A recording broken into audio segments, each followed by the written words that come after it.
Que le Seigneur bénisse tout un chacun.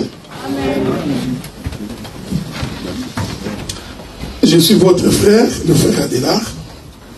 Beaucoup d'entre vous me connaissent déjà parce que ça fait plusieurs fois que je viens ici. Et nous pensons que le Seigneur va nous faire du bien. Nous étions quelque part à prêcher le matin. On commence à vieillir, hein? Je crois qu'il est aussi temps que nous laissions la place aux autres pour servir le Seigneur. Amen. Même David, quand il est devenu vieux, son général de l'armée lui a dit: David, tu es devenu vieux, ne sors plus au combat, tu vas mourir pour rien, reste, laissez les jeunes sortir. Nous croyons qu'une génération est appelée à passer un autre avenir. Amen. Que le Seigneur vous bénisse. Nous avons 2 dimanches pour partager. Nous parlerons aujourd'hui, je crois que c'est le dimanche prochain que nous prendrons beaucoup de temps dans la prière. Et j'espère que le Seigneur nous fera énormément du bien. Aujourd'hui, nous allons essayer de parler sur la guérison et la délivrance. Et nous allons nous préparer pour la prière du dimanche prochain. Amen. Parce que nous croyons que nous prions un Dieu qui agit. Et nous sommes rassurés que Dieu est vivant. Il ne peut pas abandonner ceux qui se confient en lui.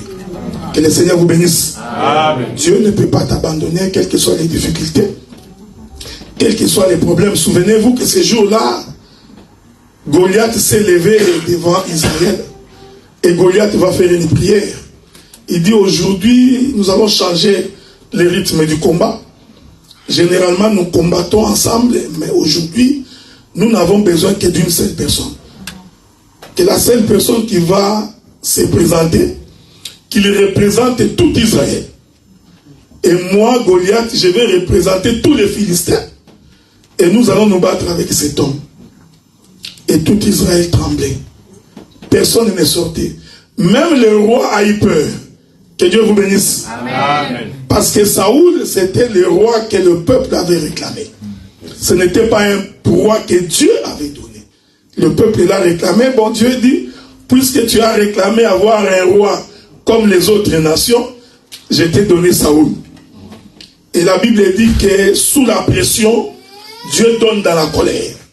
Nous comprenons que Saoul, c'était un roi que Dieu avait donné dans sa colère, parce que le peuple a fait une pression. Que le Seigneur vous bénisse.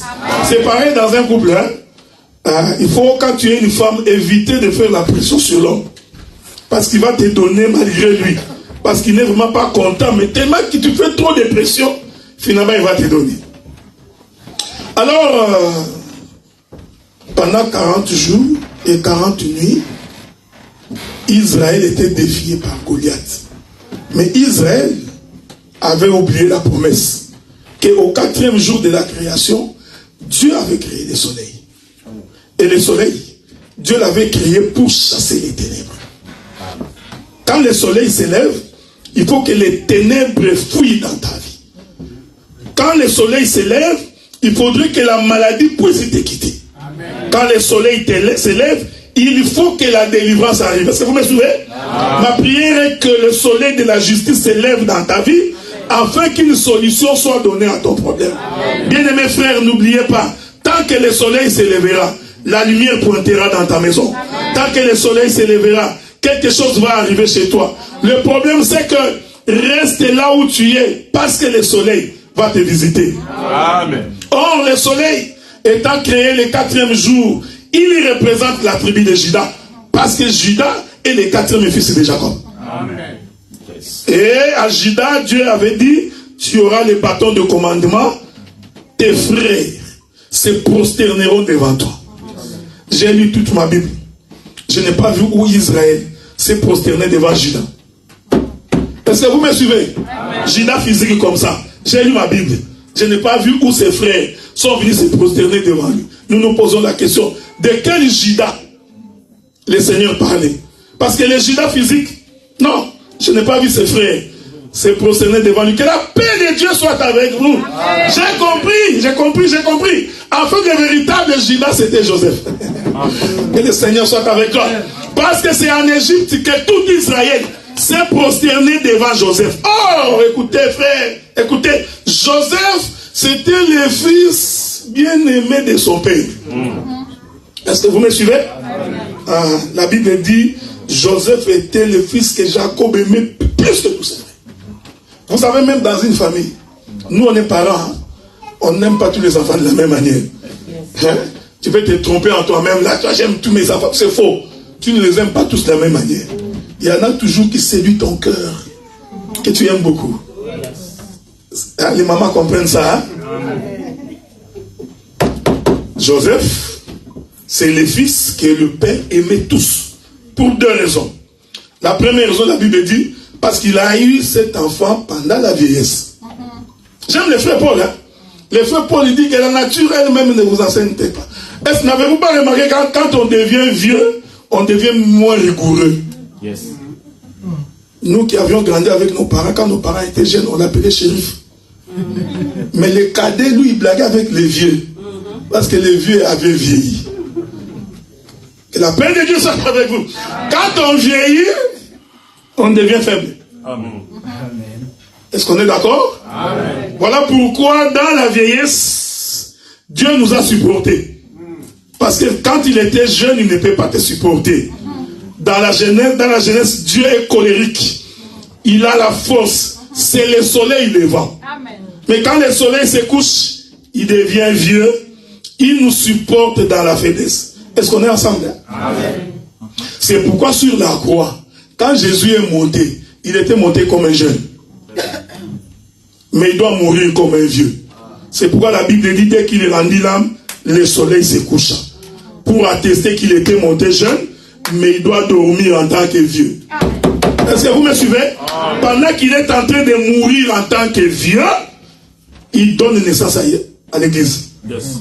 Parce que nous avons toujours pensé que l'éternel Dieu est une maman qui accouche. Amen. Et il accouche par césarienne. Yes. Que la paix de Dieu soit avec toi. Hein? L'éternel Dieu accouche par césarienne. Regardez. Exode chapitre 4, je crois. Dieu dit à Moïse, va dire à Pharaon de libérer Israël, mon fils premier-né. Donc Israël, c'était le fils de Dieu. On est d'accord? Amen.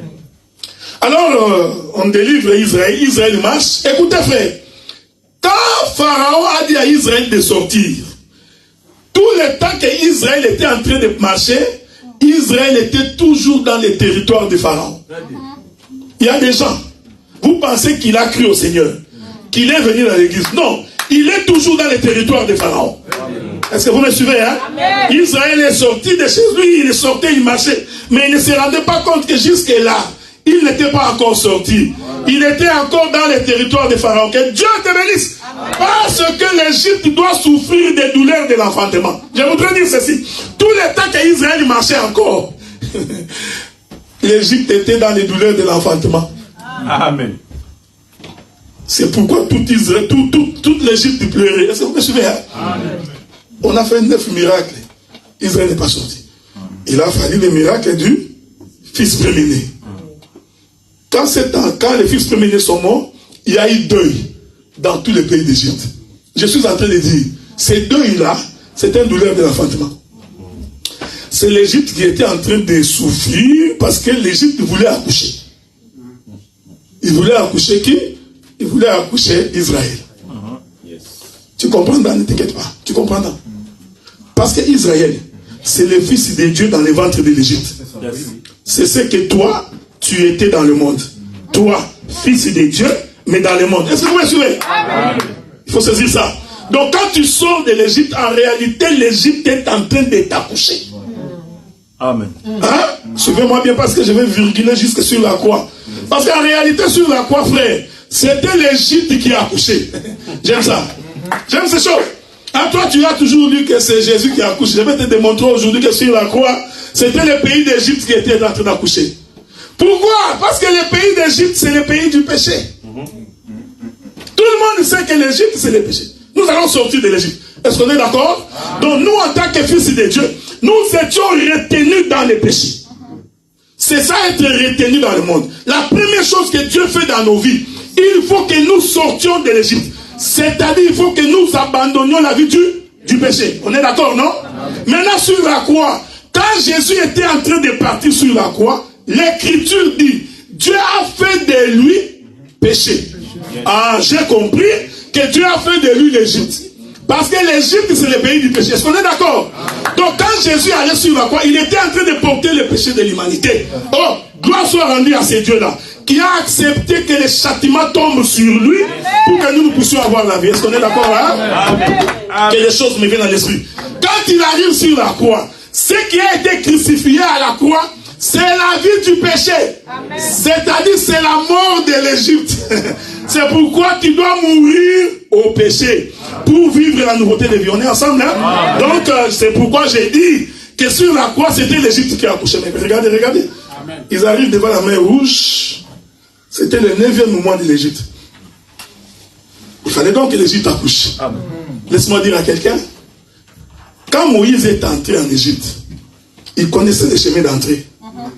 Mais quand il a pris le peuple, pourquoi il n'est pas sorti par les chemins qu'il était venu? Parce que quand il est entré, il n'a pas traversé la mer Rouge. Il était chez Jéthro, il est entré en Égypte. Donc Moïse connaissait les chemins pour entrer en Égypte. Est-ce qu'on est ensemble? Amen. Mais quand il sort, il prend le peuple. Pourquoi il n'a pas pris les chemins qu'il avait pris pour entrer? Que la paix de Dieu soit avec toi. Le chemin par lequel tu prends pour entrer dans l'Égypte n'est pas par le même chemin que tu rentreras au ciel. Tu viens par le ventre de ta mère, mais pour rentrer, il faut que tu rentres par l'enlèvement. Il faut que tu meurs au péché pour que le Saint-Esprit t'enlève. Est-ce que vous me suivez? Donc Moïse, en entrant, il nous explique que le chemin par lequel nous tous nous naissons. Amen. Mais pour rentrer au ciel, nous ne rentrons pas dans les ventres de nos mamans. Est-ce que vous remarquez? Pour rentrer au ciel, nous passons par l'enlèvement. Or, l'enlèvement, c'est un accouchement. C'est un accouchement. Toute la terre souffre des douleurs de l'enfantement. Est-ce que vous voyez? Ils arrivent devant la mer Rouge. L'homme est limité. Je voudrais dire à quelqu'un, pour que Dieu opère dans ta vie, il faut que tu acceptes d'abord que toi, tu es limité. Amen. Amen. Il faut que tu acceptes que tu n'as pas de force. Les courageux, les gens qui sont forts, qui pensent qu'ils sont capables de quelque chose, Dieu n'a pas besoin d'eux. Amen. Il n'y a rien que nous puissions faire si ce n'est pas par la grâce du Seigneur. Amen. Il ne faut jamais dire, j'ai fait ceci par ma main. C'est à cause de mon intelligence que j'ai eu ce travail. Je suis un grand pasteur. Si l'église est devenue nombreuse comme vous êtes là, tu vois, parce que je suis un grand prédicateur. Garde-toi de dire ces choses. Est-ce que vous me voyez? Amen. Donc, parce que Dieu n'a pas besoin de gens comme ça. Dieu a besoin de gens qui sont chargés, mais aussi fatigués. Il ne suffit pas seulement d'être chargé. Il y a beaucoup de gens qui sont chargés ici, mais ils ne sont pas fatigués. Amen. Il se plaint que la vie qu'il mène n'est pas mauvaise, mais il aime cette vie-là. Donc il est chargé, mais il n'est pas fatigué. Est-ce que vous comprenez? Dieu a besoin de gens qui sont chargés et fatigués. Donc Israël arrive devant la mer Rouge, il regarde, il voit, mais par où je vais sortir? Que le Seigneur t'aide. Toi qui comprends que tu n'as pas d'issue, tu n'as pas de secours. Les autres se confient à leurs parents, les autres au gouvernement. Il y en a certains qui pensent à Macron, mais nous confions à l'Éternel. La Bible dit que la victoire n'est ni par la lance ni par les javelots. La victoire est par celui qui soutient, celui qui court. Est-ce que vous me suivez? C'est l'Éternel Dieu qui vient au secours de... Laissez-moi dire une chose, frère. Je disais hier quand on partageait avec les frères, un innocent, il est difficile que tu puisses l'abattre. Amen. Amen. Ne fais pas la guerre à un innocent. Tu ne l'auras jamais. Tu perdras toujours. Parce que c'est un innocent. Et Dieu ne peut pas prendre un innocent, les traiter d'un coupable. Est-ce que vous me suivez? Faites attention quand tu fais la guerre. Alors la Bible dit, Moïse, nous allons mourir. J'aime Dieu. Il dit à Moïse, dis à ses peuples de garder calme et de marcher. Celui qui a la victoire, il garde calme, il marche. Est-ce qu'on est ensemble? On est ensemble? Amen. Donc, quand tu es en difficulté, n'arrête pas de marcher. Vous savez, je vous exhorte pendant que je suis, il y a beaucoup de gens, quand ils sont en difficulté, ils passent leur temps à se plaindre. Tu viens de t'arrêter? Non. Même quand ta poche est vide, continue à marcher. Amen. Même quand tu as l'impression qu'il n'y a pas d'issue, je t'informe que plus tu avanceras, plus les portes s'ouvriront.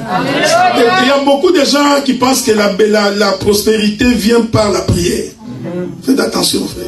La bénédiction ne vient pas par la prière. Alléluia. C'est pourquoi tu vas écouter un prophète. J'ai été béni, prospérité, tu seras prospère. Reçois. Et pour toi, tu dis je reçois. 20 ans, pauvre, tu n'as rien.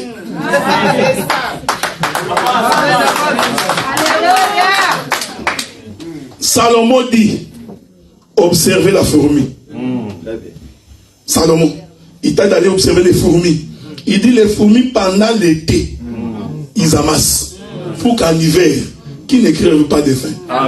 Celui qui dira qu'il fait froid dehors, je ne sortirai pas, mourra de faim. Celui qui dira que j'ai peur du lion, je ne peux pas sortir, il mourra de faim. Les fils de Dieu sont ceux qui osent. Même quand il y a des difficultés, mets-les pas. Est-ce que vous comprenez ce que j'ai dit? Donc la prière elle-même ne suffit pas. Tu pries et tu agis. Tu pries et tu agis. Est-ce que tu comprends ça? C'est simple, frère. Toi, tu voudrais devenir directeur financier, mais c'est simple. Tu pries, va étudier les finances. Amen. On n'a pas reçu le Saint-Esprit pour connaître les calculs. Non. Amen. Ne viens pas témoigner des choses comme ça, on va te chasser. Oh non, moi je n'ai pas étudié. Maintenant le Saint-Esprit est descendu, m'a donné des formules tricheurs. Tu es un tricheur. Le Saint-Esprit nous a été donné pour aller au ciel, pas pour les finances. Est-ce que vous me suivez? Le Saint-Esprit, c'est pour que nous appartenions à Dieu. Tu veux devenir prospère, il faut travailler. Premier élément, c'est très important. Ce n'est pas fini. Il ne suffit pas de travailler seulement. Toi, tu travailles Gucci, tu achètes. 20 tu achètes, 4 000 tu achètes. Mais tu vas devenir pauvre. Est-ce que vous me suivez? Non! Celui qui travaille doit aussi épargner. Nous te regardons comme ça, tu as des bijoux de 6 000 $. Maintenant, quand nous demandons 500, tu n'en as pas. Nous, on ne comprend pas. On ne comprend pas? Tu travailles, tu épargnes. Est-ce qu'on est d'accord? Mais n'épargne pas en excès. Parce que l'Écriture dit celui qui épargne en excès s'appauvrit. Tu es devenu enfant de Dieu, il faut enlever l'esprit de Mukongo. Amen. Il y a des gens, même quand il est devenu chrétien, mais il est beaucoup flamboyant, un père. Dans un père, il y avait un flamboyant. Il ne partage pas. Non, tu vas mourir pauvre. Je veux que tu écoutes ce que je dis, c'est très important. C'est la vérité. Tu pries, tu cherches. Tu travailles, tu épargnes. Ce n'est pas fini. Si tu continues à épargner beaucoup, tu vas mourir pauvre. Hein? Parce que moi j'ai étudié au bas Congo, là tu verras un papa mon Congo comme ça, imagine le fou, un gros fou, avec un petit morceau de macabre. Le jour il va mourir, nous soulevons les lits comme ça. Oh, c'est lui ici avec 4 000 $. Mais comment il mangeait comme ça? Est-ce que vous me suivez? Ce n'est pas fini. Après avoir épargné, il faut investir. Bon, maintenant j'amène ces choses dans la Bible. C'est très important. Dieu nous a tellement aimés. Il a commencé par épargner. On est ensemble? Je vais te le faire voir. L'humanité était en crise. Le péché régnait. Il fallait une délivrance. Dieu commence par l'épargne. Il retient les fils. Il commence par envoyer les prophètes. Tout le temps qu'il envoie les prophètes, il épargne. Est-ce que vous me suivez? Les prophètes ils viennent, pas des saluts. Moïse vient, pas des saluts. Néhémie vient. Pourquoi? Parce que Dieu était en train d'épargner. Mais la Bible dit, n'épargne pas en excès. Ah, Dieu a compris, non? Si je continue à épargner les fils, je mourrai pauvre. À un moment donné, il récupère les fils. Il prend, il a aimé le monde tellement qu'il lui donna son fils. On est ensemble, non? Mais quand il donne les fils meurent, il ressuscite. Regardez comment nous sommes nombreux. Lui qui n'avait qu'un seul fils, à cause du fait qu'il a donné. Donc donner là, c'est tout un investissement. Amen. Yes. Est-ce que vous me comprenez? Je descends dans la doctrine. Là, tu as dit Amen. Tu as aimé, hein? Descendons dans la doctrine. Amen. Même dans la vie comme ça, si tu ne donnes pas, tu ne prospères pas. Yes. Est-ce que vous me suivez? Dieu est merveilleux, frère. Parce que Dieu, il n'est pas bête. Hein? Il sait que, comme il donne, je continuerai à donner. C'est pourquoi Job dit la source ne peut pas tarir. Tant que tu donnes, Dieu ouvre. Tant que tu donnes Dieu. Mais si tu ne donnes pas, Dieu ferme. Amen. C'est pourquoi tu verras les gens à l'église pendant des années. Même les joues, ça ne pousse pas. Vous savez, il y a des démons des fois qui ne demandent pas les sacs pour vous voir. Non. Tu les regardes seulement comme ça, tu vois. Ça, il est habité par les démons.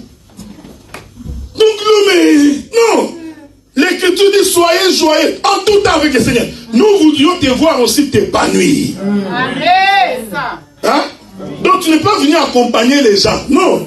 Tu as ta propre bénédiction. C'est que Dieu t'a donné. Mais c'est comme j'ai dit, tu travailles, tu épargnes et tu investis. Parce qu'en investissant, tu vas récolter. Je prends un autre témoignage. Joseph descend en Égypte. Il arrive en Égypte. Joseph, quand il est descendu en Égypte, il est descendu seul. Hein? Amen. On est d'accord, non? Amen. Par concours de circonstances, tout Israël descend. J'ai toujours aimé, hein? Israël n'est pas descendu en Égypte parce qu'il avait péché. On est d'accord, hein? Amen. Dieu avait dit à Abraham, puisque tu n'as pas séparé les oiseaux en deux, ta postérité ira en Égypte. Israël pouvait prier comme il veut. Il allait descendre en Égypte. Puisque ce que Dieu a dit va s'accomplir. Je voudrais que ce que Dieu dit dans ta vie, qu'il s'accomplisse. Même si les sorciers s'élèvent, même si les démons s'élèvent, ils ne peuvent pas arrêter les destins de Dieu dans ta vie. Est-ce que tu comprends ça? Mais rassure-toi que tu es du côté de Dieu. Hein? Parce qu'il y a des gens qui sont courageux. Les sorciers ne me boufferont pas. Ah non. Rassure-toi d'abord que tu es du côté de Dieu. Amen. Parce que si tu es du côté des sorciers, il va te bouffer. Oh non, tu vois, les sorciers du Congo ne peuvent pas traverser. C'est faux. Les sorciers est un esprit. Il n'a pas besoin de visa pour venir ici. D'ailleurs, il collabore très bien avec les principautés. Je vais aller récupérer quelqu'un là-bas qui est têtu, qui ne comprend pas les choses de Dieu. Est-ce que vous me suivez? Israël descend en petit nombre. La Bible dit que quand ils sont descendus, ils étaient 70. Qui est un mystère autour du chiffre 7. Mais je passe. Mais regardez quand Israël est sorti. Il était descendu seul, mais la Bible dit qu'Israël s'est multiplié de plus en plus. Et cette multiplication commençait à faire peur Pharaon. Quand tu prospères, l'ennemi a peur. Amen. Est-ce que tu me suis? Amen. Quand tu avances, l'ennemi a peur. Quand Dieu te bénit, l'ennemi a peur. Parce qu'il te voit venir. C'est ce que Balaam avait vu. Balaam monte sur une montagne et dit non. Celui-là que je vois, il n'est pas sur la terre. C'est ce que Balaam a dit. Hein? Le peuple que je vois est sur une colline. Cependant, Israël marchait sur la terre. Amen. J'aime ça. Mais quand Balaam me regarde, il trouve que non. Ce peuple-ci n'est pas sur la terre. J'ai compris l'écriture qui dit notre vie est cachée en Christ de Jésus. Amen. Dans les lieux célestes. Est-ce que vous comprenez? Amen. Même quand je marche comme ça, ma vie n'est pas sur la terre. Amen. Même quand je vais sur le chemin, en réalité, ma vie n'est pas sur la terre. Ma vie est dans le lieu céleste. C'est pourquoi Paul dit, car nous n'avons pas à lutter contre la chair et le sang, mais contre les princes du monde des ténèbres ou dans les lieux célestes. Amen. C'est là où j'avais des petits problèmes avec Maman Langui. Il m'avait vraiment fait beaucoup de peine. Vous savez, il y a des gens... Bon, je vais vous scandaliser un peu. Quand quelqu'un meurt, pourquoi vous dites paix à son âme? Amen. Voilà. Répondez-moi. Ah, mon papa est mon père à son âme. Oh, c'est un aventurier. Quand quelqu'un est mort, il est mort. S'il n'avait pas cru au Seigneur, ton histoire de paix à son âme n'a aucun sens. Voilà. De son vivant. C'est là qu'il fallait lui dire, papa, paix à ton âme. Fais la paix avec Dieu. Parce que quand il va mourir, c'est fini. Ton histoire de... Vous avez dit, maman, on a dit paix à son âme. Non, s'il n'a pas cru au Seigneur, il est dans les tourments. Tout le monde est devenu menteur. Regardez dans les deuils. Vous tous, vous savez que ces frères-là, c'était un bandit. Vous tous, vous savez. Couraient des jupons qui prenaient des femmes partout. Maintenant, tu vois des gens dans l'idée qui commencent à dire, ah, le frère qui est mort, c'était un bon frère. Vous mentez. Les gens mentent même dans un deuil. Moi, j'ai toujours dit que quand je sais que tu as un mauvais témoignage, je ne parle pas les jours de ton deuil. Je n'ai pas envie de mentir parce que je viendrai dire la vérité. Je dis, oh, un mauvais parti. Là, vous allez me taper. Ah, oh non, tu vois ses frères, c'est un bandit. Non, c'était mauvais. Quand tu es vivant, frère, fais la paix avec Dieu. Amen. Non, paix à son âme. Non, pas paix à son âme. Quand c'était un bandit, c'était un bandit. Les bandits n'ont pas compris que nous ne luttons pas contre la chair et le sang. Est-ce que vous me suivez? Je vais dire quelque chose d'extraordinaire ici. Même si ta maman est sorcière, tu ne peux pas les haïr. Oui. La vérité. Amen. Parce que le combat que tu livres n'est pas un combat charnel. Regardez comment le diable haït tout le monde. La haine est contraire à la volonté de Dieu. Amen. Comment voulez-vous que la parole de Dieu crée en toi la haine de quelqu'un? Même s'il est pécheur. Lui-même, Dieu n'a pas haï les pécheurs. Il a haï les péchés. Amen. Automatiquement, quand tu haïs ta mère, tu as vu, hein, tu viens de t'éloigner de Dieu. Parce que la haine habite en toi. C'est pourquoi nous disons que le combat est avec les esprits. Amen. Même si ton frère te combat, il faut voir un esprit derrière ça. C'est ce combat-là que tu dois livrer. Tu mets tes genoux à terre, tu intercèdes dans sa faveur. Moi, j'ai toujours dit, même si ta femme est sorcière, elle va dormir à côté de toi. La nuit, elle ne te verra pas. Amen. Le matin, elle se réveille et te voit. Elle dit, tiens, tu étais sorti? Non, non. Je n'étais pas sorti. Il y a un frère qui m'a dit, non frère, moi, une sorcière, je divorce. J'ai dit, ah mon frère, comme c'est que nous n'avons pas d'écriture. Hein. Nous, on n'a aucune écriture qui dit que si ta femme est sorcière ou ton mari est sorcier, il faut divorcer. Alors, il faut faire avec. C'est toi qui l'as choisi, non? Quelqu'un t'avait poussé? Non. Ah, mais pourquoi? Oh non, papa, elle est sorcière. Non, mon frère. C'est ce que Paul avait dit. Vous qui voulez vous marier, sachez que vous aurez des tribulations. Frère, ça, c'est ta charge pour devenir intercesseur. Dieu te l'a collé pour que tu pries beaucoup, beaucoup. Est-ce que tu comprends ça? Amen. Ne viens pas nous voir, oh non, je vois que mon mari est sorcier, je vais divorcer. Nous allons te dire non. Nous n'accordons pas les certificats de divorce. Il n'y a que Dieu qui accorde les certificats de divorce. Amen. Mais j'ai toujours dit aux gens, la Bible dit que si l'Éternel agrée la voix des noms, il dispose même ses ennemis en sa faveur. Amen. Ta femme est sorcière, mets les genoux à terre. Prie Dieu. Tu vas voir. Si elle ne se répand pas, elle va se réveiller un matin elle-même. Je suis fatigué de toi. Je prends mes histoires, je m'en vais. Il y a une écriture qui va te soutenir. Si un non-croyant décide de quitter un croyant, Dieu considère qu'ils n'étaient pas ensemble. Laissez-les partir. Surtout Bino, surtout vous les mamans. Dieu t'a déjà donné l'occasion. Tu avais épousé un païen. Le païen, il te tape. Tu vas mourir un jour. Hein? À cause de ton amour là. Il te tape. Moi j'avais un ami, il a tapé sa femme, rate coupée. Commence à saigner de l'intérieur et la dame est morte. Ok? Les gars te tapent. Toi tu pries le Seigneur. Il se réveille un matin, il te dit, c'est fini, prends tes soirs, va, je ne veux plus de toi. Toi tu te mets à quoi?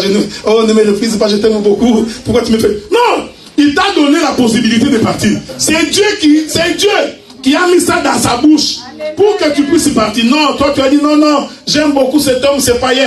Prends mon oreille, mets un trou, je vais rester esclave à vie. Est-ce que vous me suivez? Amen. Ce sont des choses très importantes. Israël arrive devant la mer Rouge.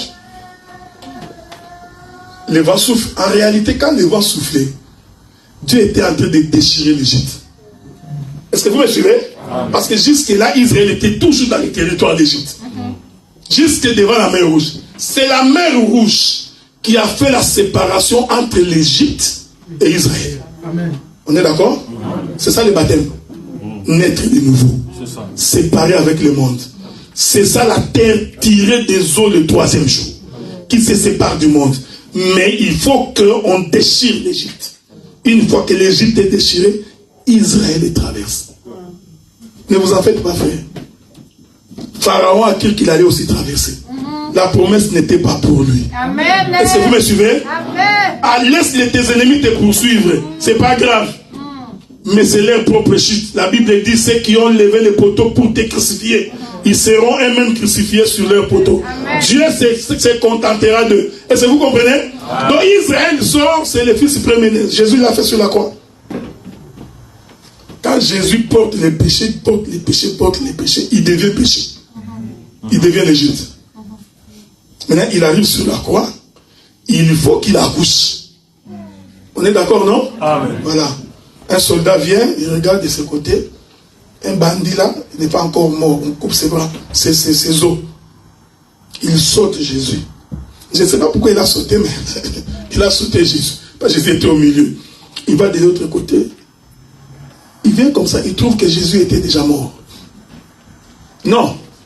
Il était couché sur le lit de la maternité. Est-ce que vous me suivez? C'était une femme couchée sur le lit de la maternité. Il regarde et dit, ah, au commencement, pour créer Ève, Dieu a ouvert les côtés d'Adam pour que Ève sorte. Je vais répéter ce que Dieu a fait au commencement. Il prend une lance, c'était tout un chirurgien. Il ouvre les côtés de Jésus. La Bible dit, l'eau et le sang sont sortis. Est-ce qu'on est d'accord? Amen. Moi, je n'ai jamais vu quelqu'un blessé. L'eau et le sang distingués. Ça, je n'ai jamais vu. J'ai compris. Quand une femme veut accoucher, le premier témoignage, c'est l'eau. Et ensuite, c'est le sang. Spirituellement, l'église venait de naître. Le fils premier-né venait de naître. Est-ce qu'on est d'accord? Et nous commençons la marche dans les déserts.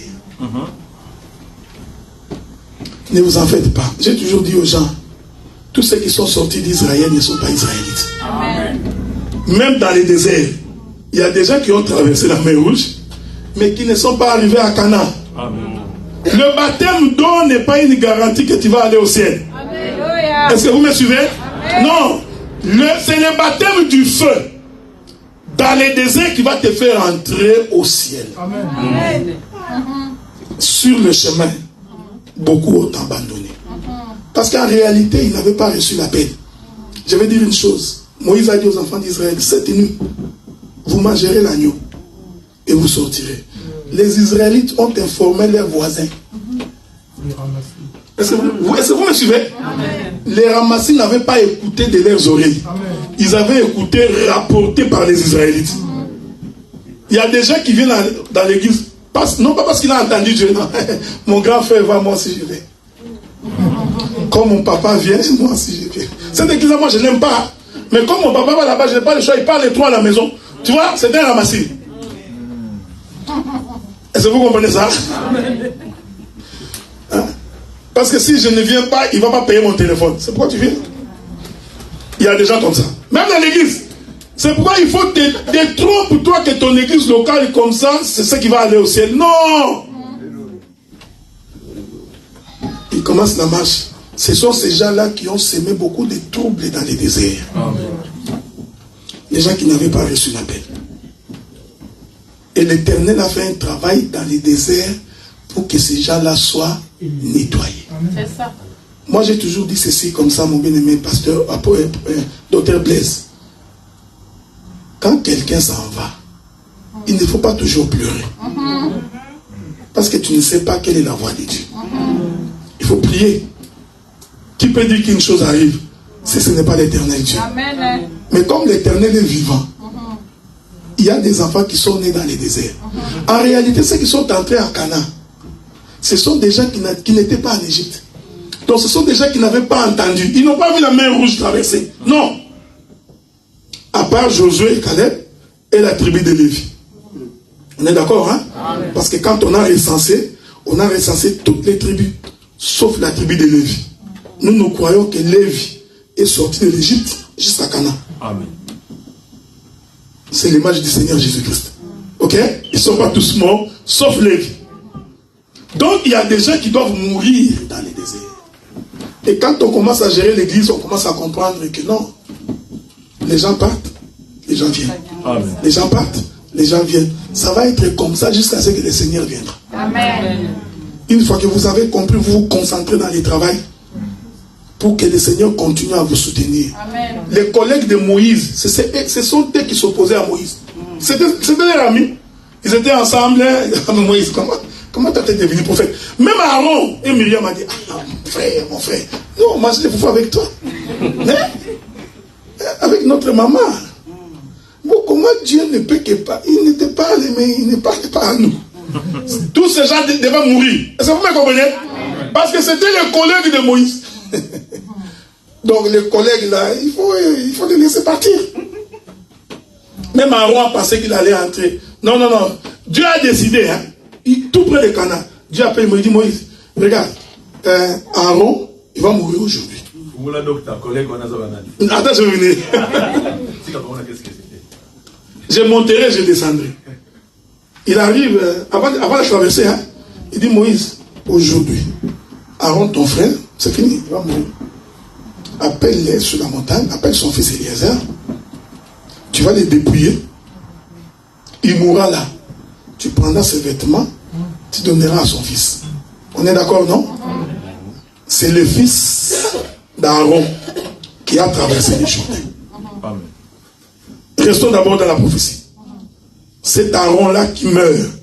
C'est ça Jésus qui meurt sur la croix. Eliezer, le fils qui prend les vêtements, c'est le Saint-Esprit qui nous fait traverser. On est d'accord? Dieu a répété ça de deux manières. Il a aussi répété ça dans Moïse. Il dit Moïse, toi, tu ne traverseras pas. Il y a quelqu'un qui dit non, il n'a pas traversé parce qu'il a frappé les rochers 2 fois. Alors que Dieu avait dit frapper une seule fois. Tu as lu noir sur blanc. Parce que Moïse avait dit lui-même que son nom est écrit. Si tu veux tuer ce peuple, enlève mon nom. Donc Moïse était déjà entré. Est-ce que vous me suivez? Amen. Donc à Cana, son nom était déjà. C'est pourquoi vous allez remarquer, Moïse il vient avec Israël, il vient. D'abord en frappant 2 fois, nous avons l'explication. Parce que la première fois c'est Israël, la seconde fois c'est l'Église. Il avait raison de frapper 2 fois. Est-ce que vous me suivez? Oui. La première fois c'est la dispensation. Il frappe les rochers. Les rochers qui est Christ, c'est la première dispensation, c'est la dispensation d'Israël. Mais il faut qu'il frappe la seconde fois, qui est la dispensation de l'Église. Moïse il avait accompli la prophétie. Mais pourquoi il n'est pas entré? Mais il ne pouvait pas entrer. Parce que la chair ne peut pas entrer dans les royaumes. Moïse représentait la chair. Est-ce que vous me suivez? Il vient avec le peuple. Moïse a porté le peuple. J'aime ça. Il dit lui-même que Dieu, si tu tues ce peuple, il faut me tuer. Donc Moïse a pris la place du peuple. Devant Dieu, il représentait le peuple. Est-ce que vous me suivez? Mais il représente le peuple pendant le désert. Or, dans le désert, c'est le moment de la souffrance. C'est le moment de la maladie. C'est-à-dire c'est le corps de Moïse qui porte les péchés. Ils arrivent sur une montagne, il fait la répartition. Moïse, il appelle Josué, il dit, voici, c'est Moïse qui a fait la répartition des Canaan.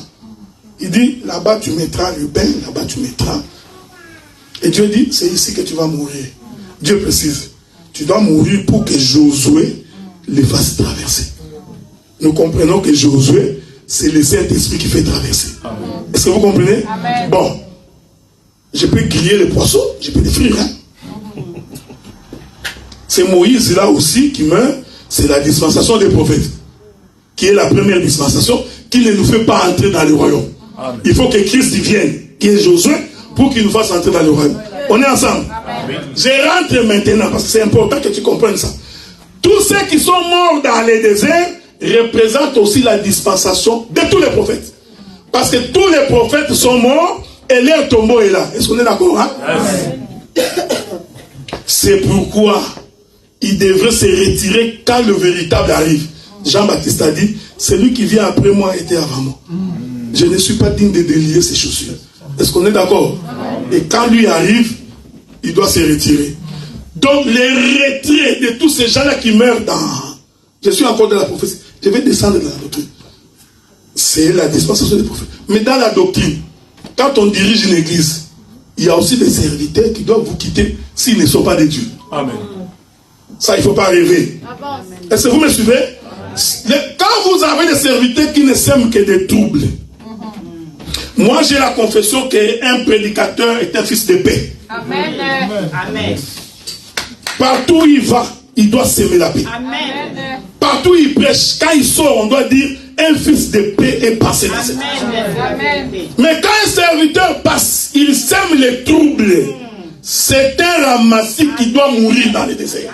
Est-ce que vous comprenez ça? Amen. Donc, parce que j'ai toujours dit que ce sont les ministres qui troublent le peuple. Élie a dit à Akab, c'est toi. C'est pas le peuple, c'est toi qui troubles le peuple.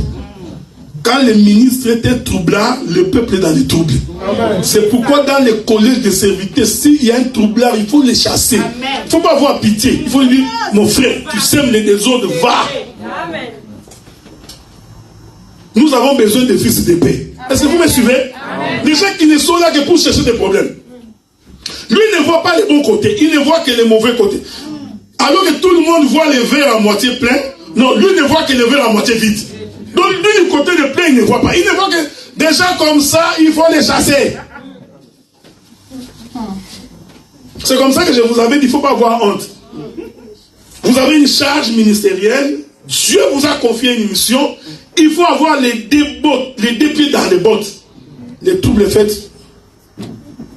Dans le cause qui pile, il faut les chasser. Les gens, ils ne travaillent que pour l'argent. Quand le foufou n'est pas chez lui à la maison, il est démotivé. Quand il prêche, il est motivé. Il y a des prédicateurs comme ça. Quand il ne prêche pas, lui, si dimanche, il n'est pas prédicateur, il peut arriver 1 heure de retard chaque dimanche. Mais les jours où il prêche, il arrive avant. Ah! J'ai lu ma Bible, frère. Les sacrificateurs arrivaient devant avant le peuple. Amen. Le peuple ne peut pas venir avec son animal de sacrifice, arriver au temple et ne pas trouver les sacrificateurs. Non. Quand on est ministre de la parole, on doit apprendre à arriver avant tout le monde. Amen. Yes. Écoutez frère, pendant qu'on y parle, les cultes se préparent la veille. Il faut le savoir, les cultes, les musiciens, c'est la veille que ça se prépare. Amen. On ne peut pas venir assister au théâtre que vous avez fait aujourd'hui. Hein. Vous réglez le micro, je comprends que nous on était en retard avec la clé. Les chantres doivent arriver 1 heure avant les cultes. 1 heure. Tout est réglé. Nous venons directement dans l'esprit d'adoration. Non, nous sommes là, pendant que nous sommes concentrés. Toi tu es là, allô, yes, non. Les sacrificateurs attendaient le peuple. C'était un scandale lorsqu'un sacrificateur arrive, il trouve que quand le peuple arrive, il trouve que le sacrificateur n'est pas là. Mais il est troublé. Comment il va sacrifier? Est-ce que vous comprenez? À moins que tu sois... Non, tu es aussi chez toi. Le culte commence à 9h par exemple. Toi jusqu'à 8h30 tu dors. Tu n'as pas compris la mission. J'avais dit à un frère,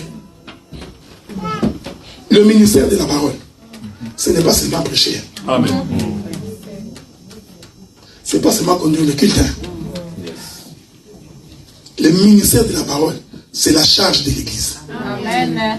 Que tu sois capable de supporter les gens, que tu sois capable de savoir qui n'est pas venu, qui est venu. Pourquoi il n'est pas venu, qu'est-ce qui s'est passé chez lui à la maison, quelle difficulté il a, ça. Et s'il n'est pas venu, est-ce que tu peux aller les visiter à la maison? Comment tu peux venir traverser tout Lyon dans ta voiture, seul avec ta femme, trois chaises derrière, vides? Non.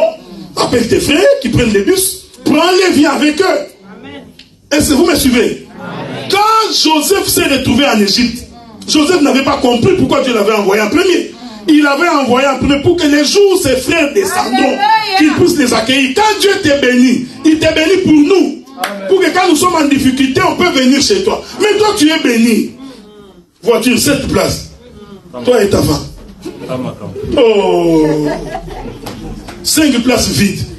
D'autres frères en train de traverser ici, en train de courir. Non!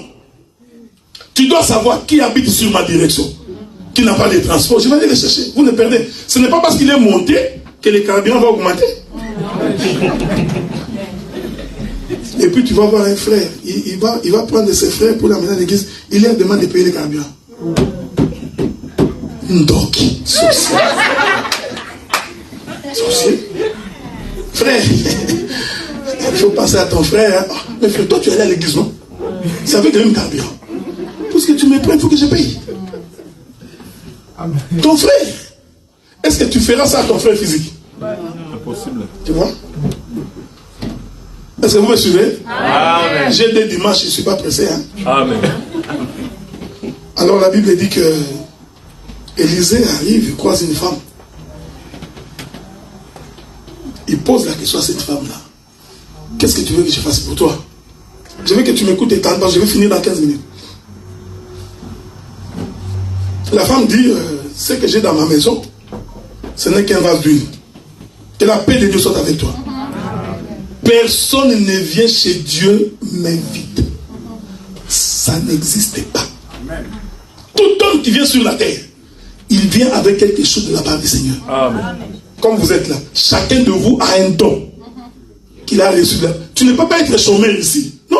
Il y a des frères qui sont chômeurs. Lui, il vient. Amen, il rentre. Dimanche encore, il vient. Et il rentre. Non. Tout homme a un don que Dieu lui a donné quand il vient sur la terre. Est-ce que vous me suivez? Élisée a posé la question à la femme. Qu'est-ce que tu as dans ta maison? Parce qu'Élisée était sûr qu'il ne peut pas manquer quelque chose. C'est pourquoi, au commencement, quand Dieu crée la terre, Dieu n'a pas créé la terre vide. Il a mis les pierres précieuses dans la terre. Donc toute la terre que vous voyez dans les jardins, renfermez une pierre précieuse. Est-ce qu'on est ensemble là? Oh, toi tu es une terre. En toi, Dieu a mis quelque chose. La question c'est que tu ne sais pas ce que Dieu a mis. Dieu crée Adam. Il dit non, Adam, selon mes principes, je ne peux pas te créer vide. Parce que dans chaque homme, il doit y avoir un trésor. Dieu souffle. Le souffle de Dieu, c'était tout un trésor dans le corps d'Adam. Est-ce que vous me suivez? Amen. Il pose la question à cette femme. Qu'est-ce que tu as dans ta maison? Dieu te pose la question ce soir. Qu'est-ce que tu as? Qu'est-ce que tu as? Qu'est-ce que tu as de Dieu? Pendant que nous parlons, la femme dit, j'ai un vase d'huile. Que la paix de Dieu soit avec vous. Amen. Ah, c'est tout ce que tu as. Oui, oui, j'ai un vase d'huile. Et je suis veuve.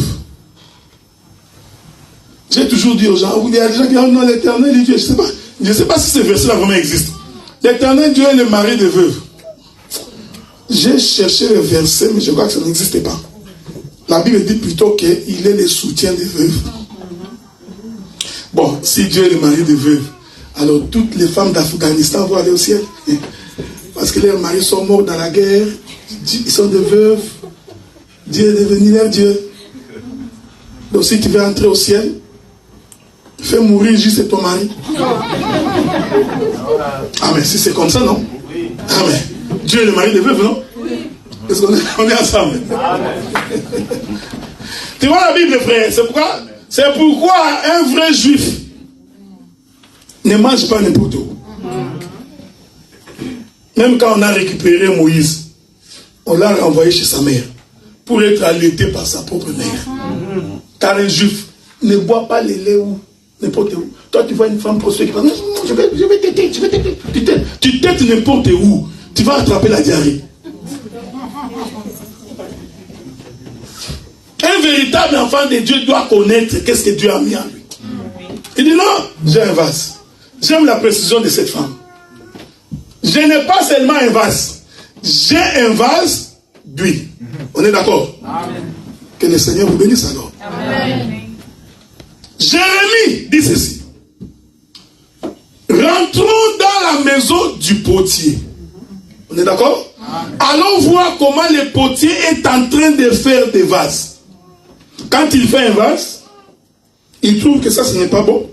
Il laisse tomber. Ça c'est bon. Et Jérémie identifie les potiers comme étant l'Éternel et les vases comme étant des hommes. On est d'accord? Amen. Donc j'ai compris que dans la maison de cette femme, il y avait un homme. Quand le vase il représente un homme, que la paix de Dieu soit avec toi. Mais ce vase-là a été cité parce que le premier mari était mort. Parce qu'on dit que la femme était veuve. C'est qu'elle a perdu son premier mari. On est d'accord, hein? C'est pourquoi la Bible dit, tant que ton mari est vivant, tu ne peux pas te remarier. Pour que tu te maries, il faut que ton premier mari meure. Mets seulement les genoux à terre. Dieu, que mon mari meure. C'est la prière que nous faisons chaque jour. C'est ce que nous faisons chaque jour. Dieu, que notre premier mari meure. Amen. Mais qui est ce premier mari? Voilà. C'est lui qui a la domination sur nous. Si ce n'est pas le péché. Amen. Est-ce que vous comprenez? C'est la chair. Le premier dominant de l'homme, c'est sa chair. Frère, l'homme est capable de tout donner pour sa chair. À cause du foufou, il crée des conflits. C'est sa chair. À cause des habits, il crée des conflits. C'est sa chair. Pour la chair, est-ce que vous me suivez ce que j'ai dit?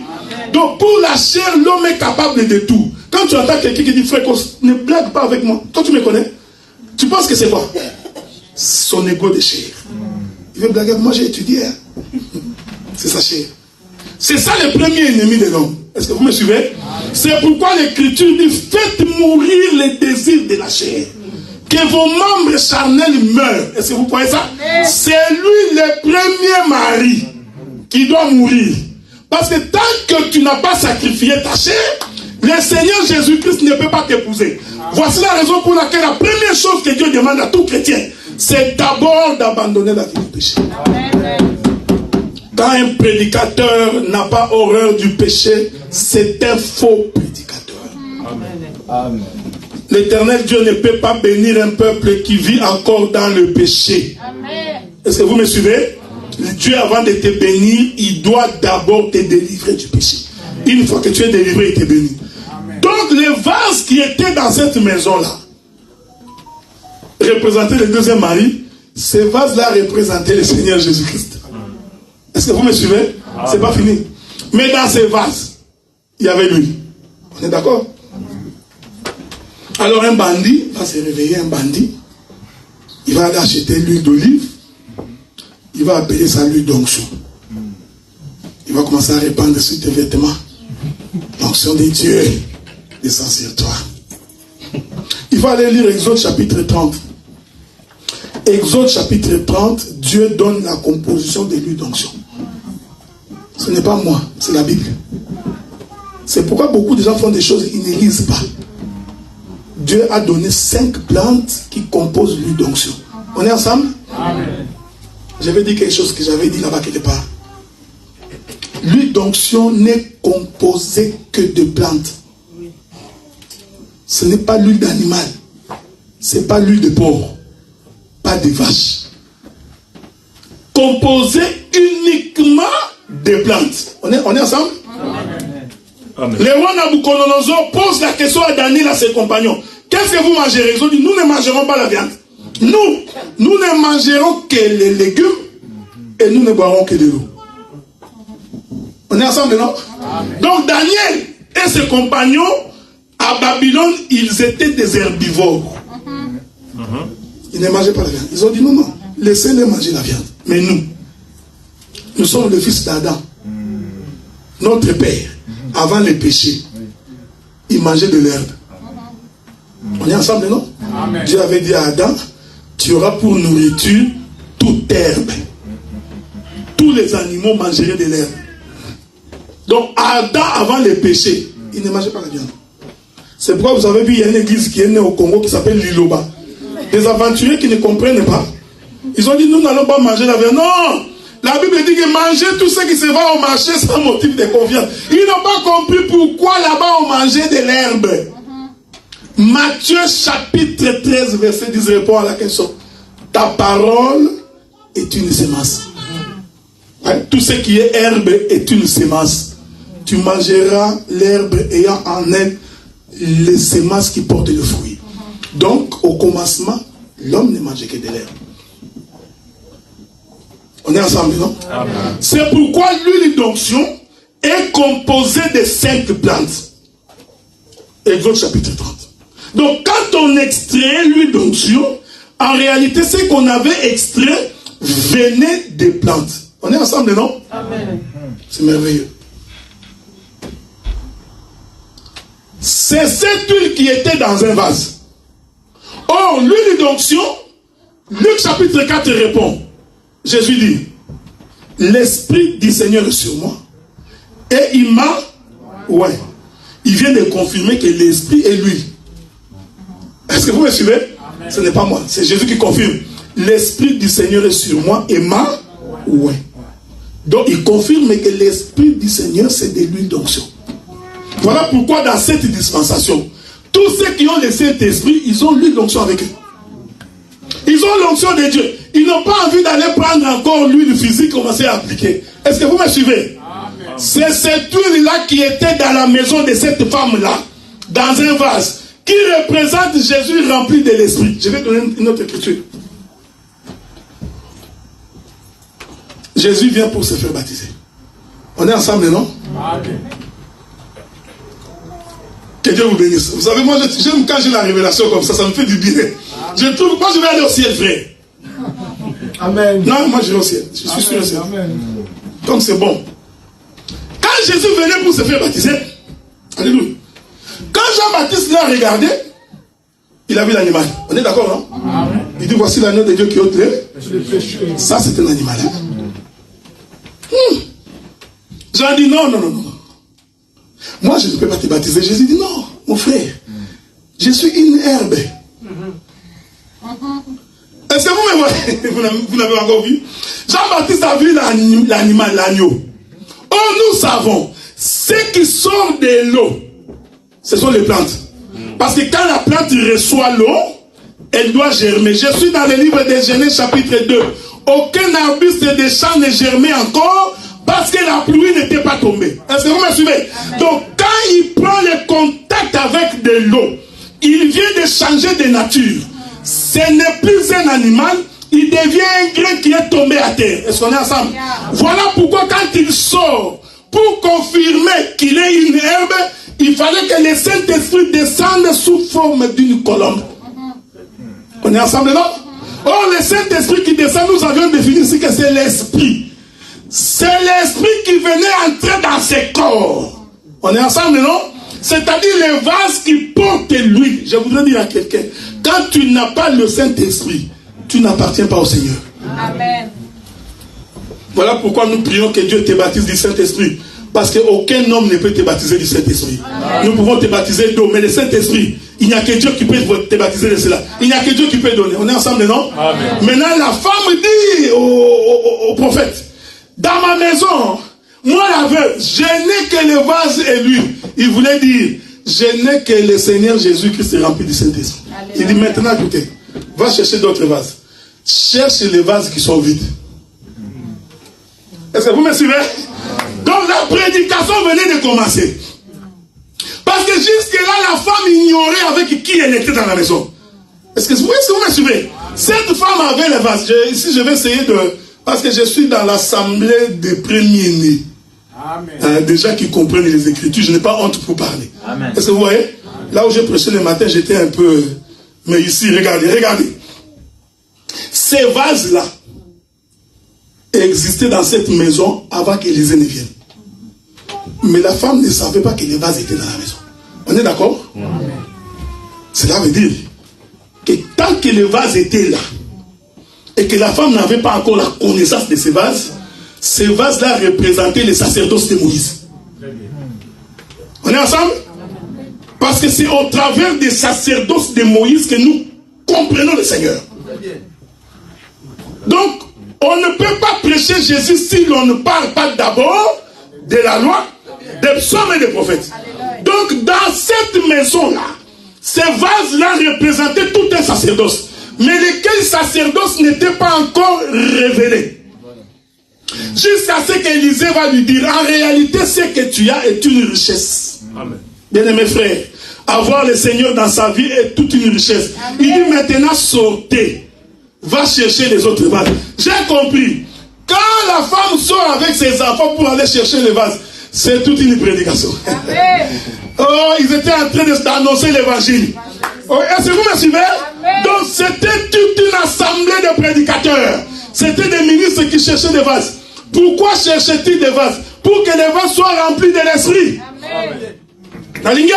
Le Seigneur dit aux enfants d'Israël, il dit, ne sortez pas encore de Jérusalem. Attendez. Amen. La Bible dit qu'au jour de la Pentecôte, les disciples se sont retrouvés dans la chambre haute. Amen. En réalité, dans la chambre haute, c'était des vases vides. Est-ce que vous me suivez? C'était des vases vides. Et l'Écriture dit, pendant qu'ils priaient, la terre trembla. Tout d'un coup, ils ont réalisé que sur leur tête, il y avait des langues de feu. Oh, il ne peut pas y avoir du feu s'il n'y a pas l'huile dans les vases. Est-ce que vous me suivez? Donc ils voient ça. Donc quand les vases, j'aime ça, je vais dire une chose ici, très merveilleuse. Le frère Paul lui dit, quand la femme lui prie qu'elle se voit la tête. Est-ce que vous me suivez? Suivez-moi bien. Ce n'est pas recommandé que la femme prie la tête non voilée. De la même manière que ce n'est pas recommandé à un homme de prier la tête voilée. Le frère Paul continue. Je vais attirer votre attention. Il dit, parce que la femme a sur sa tête, Je continue. Non, laissez-moi ajouter quelque chose. Et Paul continue pour dire ceci. La femme doit avoir des longues chevelures. Hein? Alors que l'homme ne peut pas avoir de longs cheveux. Si tu vois un homme avec beaucoup de cheveux, comprends que c'est un égoïste, c'est un célibataire. Cabareté. Mais c'est une gloire pour la femme d'emporter. On est ensemble, non? Le frère Paul continue. La femme doit avoir sur sa tête la marque de l'autorité dont elle dépend. Faites attention, ce n'est pas le voile. Est-ce que vous me suivez? Sur la tête de la femme, on doit trouver la marque de l'autorité dont elle dépend. C'est-à-dire quand on regarde la femme sur la tête, on doit voir la marque de son autorité. Est-ce qu'on est ensemble? Ce n'est pas le voile physique. Non. C'est-à-dire que les disciples, tant qu'ils n'avaient pas encore reçu le Saint-Esprit, ils n'appartenaient pas à Jésus. Mais quand le Saint-Esprit descend, pour prouver que c'est la marque sur la tête d'une femme, on va voir les langues de feu. Le Saint-Esprit était le témoignage que ces gens ici dépendent de Jésus. Est-ce que vous me suivez, hein? Donc, il ne faut pas aller prêcher que non, tu vois le voile physique ici, c'est ça la marque de l'autorité. Non, la marque de l'autorité, c'est le Saint-Esprit. Je peux virguler, si vous voulez, je peux virguler. La marque de l'autorité, c'est la chevelure. Parce que Paul dit, la chevelure a été donnée à la femme. Donc cela veut dire, en réalité, la femme n'a jamais eu de cheveux. Ok? Parce que la chevelure lui a été donnée. C'est ce que la Bible dit. Amen. Donc, les femmes que vous voyez, donc quand tu vois quelqu'un sans cheveux, c'est pourquoi l'écriture dit c'est une honte pour la femme, hein, de se raser les cheveux. Une honte pourquoi? Parce que c'est une célibataire. Elle n'a pas l'autorité dont elle dépend. Est-ce que vous voyez? C'est ce que nous étions. Quand nous étions pécheurs, nous étions tous sans cheveux. Il a fallu que Samson coupe ses cheveux qui donne à Delilah. Voyez-vous? Maintenant Delilah pouvait sortir. J'ai avec moi la marque de l'autorité dont je dépends. Est-ce que vous me suivez? Donc cette femme-là, quand il avait des vases remplis d'huile, c'était Jésus en personne. Quand ils sont sortis pour aller évangéliser. Amen. Quand tu as Dieu, ça je descends de l'exhortation. Tu ne peux pas dire que tu as le véritable Dieu. Tu n'as jamais prêché parmi une seule personne. Non, frère, non. Un jour, on va faire l'examen. On va venir ici, on va appeler chacun par son nom. Frère, viens ici. Dis-nous qui tu as amené ici. Yes. C'est parce que si chacun de nous prêche une seule personne, on va doubler la salle. Hein? Oui. La femme est sortie avec ses enfants. Je vous évite beaucoup de choses ici parce que je sais que le docteur Blaise va revenir. Cette femme qui sort avec ses enfants pour aller chercher les vases, c'est ça le jour de la Pentecôte. Est-ce que vous me suivez? Parce que le jour de la Pentecôte, la Bible dit qu'ils étaient 120 dans la chambre haute. Or, 120, c'est l'âge de Moïse. Moïse est mort à l'âge de 120. Donc, dans la chambre haute, en réalité, c'était Moïse. Est-ce que vous me suivez? Quand ils reçoivent le Saint-Esprit, ils sortent. Au lieu de prêcher tous les 120, non. La Bible dit, Pierre et les 11. Quand tu prends Pierre et les 11, ça fait 12. Ah, j'ai compris que ce jour-là, c'est la dîme qui avait prêché. Parce que 12, c'est la dîme de 120. Est-ce qu'on est ensemble? Est-ce que vous me suivez? Donc, la prédication, c'est toute une dîme. Vous voyez ça? Ouais. Donc, Pierre et les 11 qui prêchent, c'est ça la femme avec ses enfants qui vont aller chercher les vases. Nous cherchons des vases qui sont vides. Si tu es rempli, ne viens pas parce qu'il n'y a pas de place pour toi. Est-ce que vous comprenez? Amen. Quand tu es encore rempli de péché, reste d'abord. Il faut que tu rentres. Mais quand ils rentrent, j'aime la Bible, frère, j'aime la Bible. La Bible, ils sont entrés, on doit fermer la porte. Parce que quand on donne l'huile, personne ne peut voir. Amen. Est-ce que vous me suivez? Hein? Nous allons fermer la porte, ce n'est pas une nourriture des étrangers. Maintenant, c'est lui qui baptise le Saint-Esprit. Le premier vase, qui est Jésus lui-même, il va commencer à se déverser dans toi, dans ceci. Un pasteur ne peut pas te communiquer l'onction. Tu vas voir un bandit. Recevez l'onction. Recevez un bandit. Et puis, j'ai trouvé un pasteur. Hein.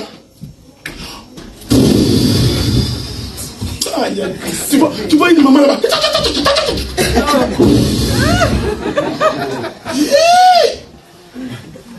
La recevez dans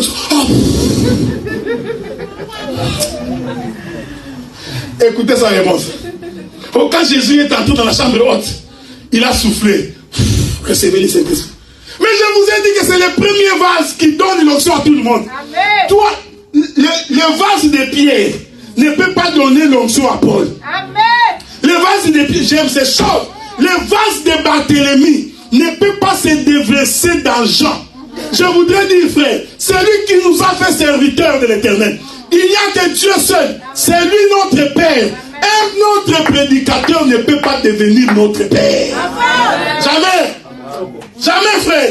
Il n'y a qu'un seul vase qui a répandu de l'onction sur toutes les vases. Est-ce que vous comprenez ce que j'ai dit? Donc un ministre de Dieu, comme Blaise est là, il ne peut pas dépendre de moi. Le jour où il comprendra qu'il commence à dépendre de moi, que je lui donne des autres, il doit me résister. Il n'y avait qu'un seul vase. La femme a dit, je n'ai qu'un. Il dit maintenant, le seul qui donne l'onction, le seul qui bénit, le seul qui guérit, le seul qui donne la délivrance, le seul qui a franchi. Il n'y a que lui. En dehors de lui, il n'y a point notre Dieu. Nous acclamons celui qui n'a pas de fin, celui qui n'a pas de commencement, le Dieu qui nous soutient, celui qui nous donne la vie. Amen. Que Dieu vous bénisse. On va se mettre debout pour prier. J'appelle les chanteurs aussi.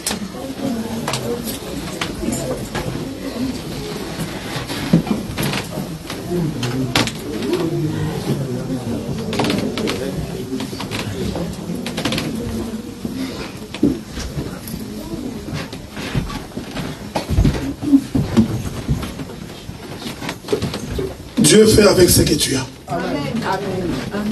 Que Dieu te bénisse, hein? Ce que tu as, il faut apprendre à donner à Dieu. Parce que Dieu va multiplier. Par un seul vase, il y en a eu plusieurs. Et lui n'a pas manqué tant qu'il y avait des vases. Je voudrais dire à quelqu'un, tant que le Saint-Esprit est là, l'Éternel continuera à te bénir. Tant que le Saint-Esprit est là, il continuera à te faire du bien. Nous sommes au temps de la grâce où le Seigneur ne t'oublie pas. Il continue à te soutenir. On va nous entonner un cantique. Ensuite, nous allons prier. Yozamo Santue, Yozamo Santue, Yozamo Santue, Yozamo Santue, Yobokani na motote, Yahweh, Obongana bunzabe, Yahweh, Yozamo Santue, Yozamo Santue, Yozamo Santue, Yozamo Santue, Yobokani na motote, Yahweh, Yobokana motambe, Yahweh, Jesus,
soutenir. Que l'Éternel te remplisse de sa présence. Que l'Éternel t'accorde ce que tu as besoin. Que l'Éternel apporte la solution à ton problème. Il est le Dieu qui agit. Ses bontés se renouvellent chaque matin. Ton temps n'est pas encore passé. Tant que tu vis, il y a de l'espérance. Parce que c'est l'Éternel qui agit. Prions dans le nom du Seigneur. Nous te prions, Seigneur. Qui est comparable à toi, source de toute vie? Oh, Shiloh, le créateur du ciel et de la terre. C'est lui qui vient et qui donne la vie au Fils des hommes. Nous sommes en train de t'implorer, oh Dieu, cet après-midi, pour te demander, éternel Dieu, de nous soutenir. Dieu de ne pas nous abandonner. Face à la difficulté, Seigneur, face au problème, face à la maladie, je veux que tu sois le Dieu qui agit. Je voudrais que tu sois le Dieu qui opère. Que tu sois le Dieu qui donne la solution. Nous t'invoquons le rocher de tous les temps. Le Dieu de paix, le Dieu véritable. Qui est comparable à toi, source de toute vie. Il n'y a point de Dieu qui soit comme toi. C'est pourquoi cet après-midi, nous sommes en train de t'implorer, Seigneur. Cet après-midi, nous sommes en train de t'invoquer. Cet après-midi, nous recherchons ton soutien. Yahweh, le Dieu de paix, le véritable. Qui est comme toi, Seigneur? On peut donner la vie comme toi.